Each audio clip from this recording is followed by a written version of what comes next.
So maganda araw kabola, sa video na ito, playoffs na po sa PBA kabola, kaya na may bibigay na po natin. Ito pong ating playoff prediction sa isang bracket pa po muna kabola. Manila Clasico, Ginebra kontra Magnolia at Meralco kontra NLEX. So hindi pa nakasubscribe, pakipindot naman po yung subscription button before we go to our prediction kabola.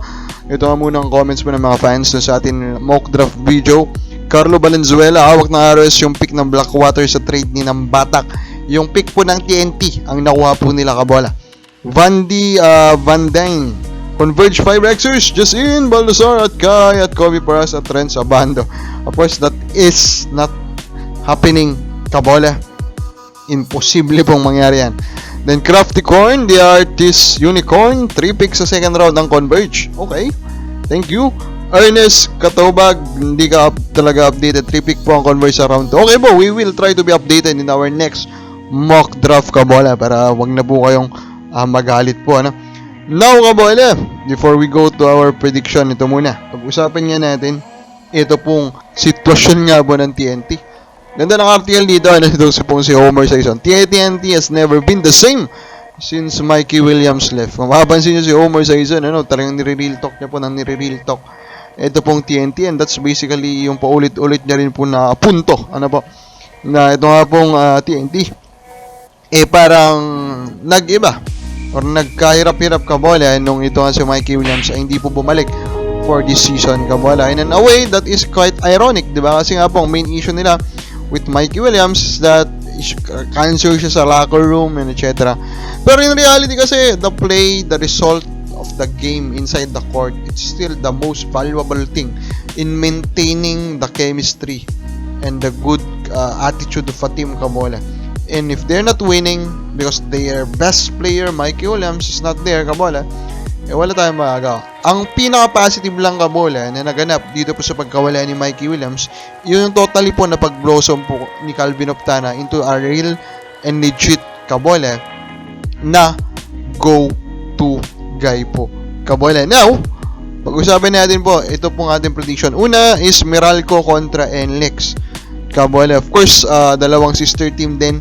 Ano yung mga X-factor sa laban nito? First will be Robert Bolick kabola. Diba? Bolick, at the end of the day, he carries NLEX. That's the truth. Even if you look at the lineup kabola, coaching staff and etc., it needs to play at a godlike level kabola and side the basketball if NLEX wants to win.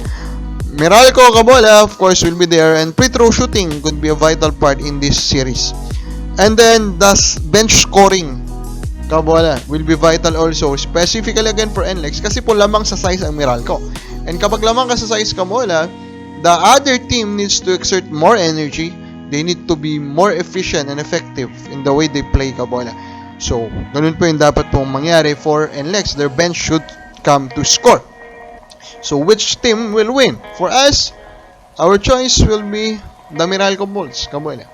So, magandang pangarapin kabola that ito nga pong si Robert Bolick talagang mag-monster kabola and deliver us a spectacle in this quarterfinals best of 3 kabola. Pero realistically, the better kabola choice pa rin is wala na pong iba kundi ito pong Meralco Bolts kabola.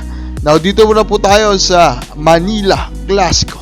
Ginebra kontra Magnolia. Ginebra with a twice to beat edge. The first X factor is rebounding. Both teams are really good and maintaining a good margin in rebounds sa mga games po nila. So, tingnan natin. So, the one who will control the rebound in this series will control the series. Diba? Japet Aguilar, kabola, is also an X factor. Kasi if you look po at the frontline matchup, kabola, lamang na lamang Ginebra. Pero for them to maximize that, Aguilar should be consistent in providing positive value. And then lastly, 3-point shooting. Ang nakakatawa kasi dito, both teams are of course not that good in terms of 3-point shooting, but they are also not that good in defending it. So, di ba? So, kung sino po yung makakating advantage niyan, kabola, magkaroon po ng malaking positive. So, which one is our prediction? I will go with Ginebra. Bakit po Ginebra kabola? Simple lang. They have the twice to beat edge. Ano po? I think this is closer in paper kabola than the current rumblings around the corner. Pero yung twice to beat edge talaga kasi sobrang lang advantage yan overall. So, kabakabala, sabihin nyo pa kayo mananalo sa series po nito. Kami lang po sa baba.